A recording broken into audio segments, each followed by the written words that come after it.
Et nous sommes avec Bakary Samb, il est en direct avec nous, c'est le directeur régional de Timbuktu Institute, il est en direct avec nous depuis Bamako. Ensemble, nous allons parler de la communauté économique des États d'Afrique de l'Ouest, la CEDEAO, et sa gestion des crises politiques au Mali et en Guinée. Bonjour Bakary Samb. Bonjour.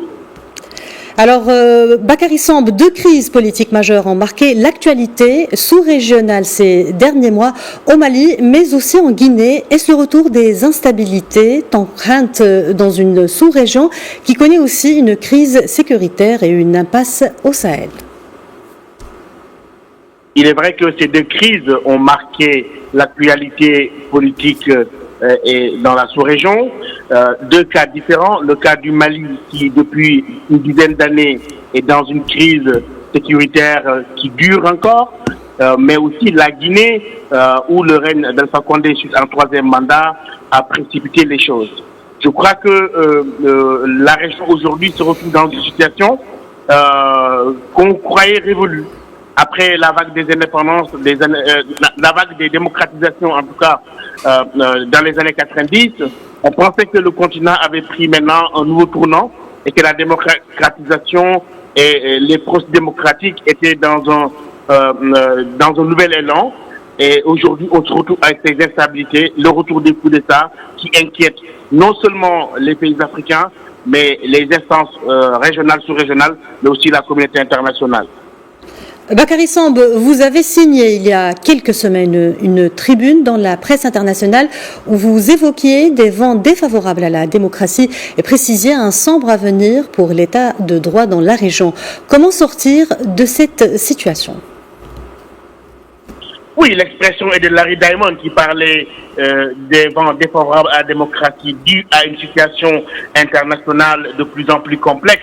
C'est-à-dire qu'aujourd'hui, il ne faut plus seulement analyser la question de l'instabilité et du retour des coups d'État, de ces crises-là seulement au point de vue endogène.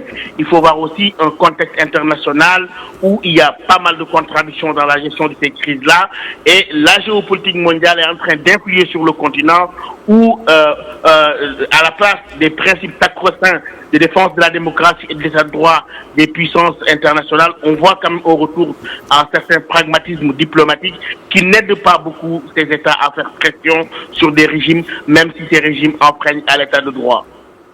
La CEDEAO, instance sous-régionale de régulation et de médiation, vient d'effectuer une visite en Guinée et s'apprête à un sommet extraordinaire imminent sur le Mali. Cette organisation a-t-elle encore les ressorts pour jouer pleinement son rôle dans la résolution de toutes ces crises politiques devenues récurrentes?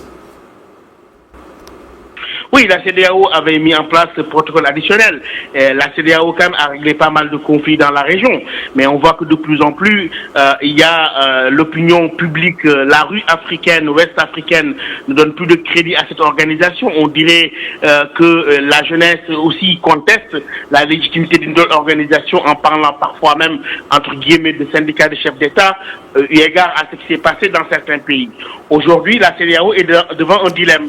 Il y a le Mali qui est urgent avec ce sommet qui s'approche, ce sommet extraordinaire, mais il faudrait aussi penser à la Guinée. En Guinée, il n'y a aucun agenda aujourd'hui par rapport à cette transition de la part des militaires. Ici, au Mali, je doute fort que les élections qui étaient prévues le 27 février puissent se tenir de la manière souhaitée et qu'aujourd'hui, véritablement, la rue malienne est sortie la semaine dernière pour soutenir le régime en place. Il y a aujourd'hui un quiproquo qui, à mon avis, peut aller crescendo entre la CEDEAO et le régime actuel au Mali, entre la CEDEAO qui veut et la communauté internationale qui veut aller vers les élections, et les autorités qui semblent dire qu'elles ont besoin de plus de débats, de concertation pour que le Mali soit durablement inscrit sur véritablement une trajectoire qui lui permettra de retrouver la stabilité politique et la sécurité. Bakary Samb, merci d'avoir répondu à nos questions. Je rappelle que vous êtes directeur régional du Timbuktu Institute.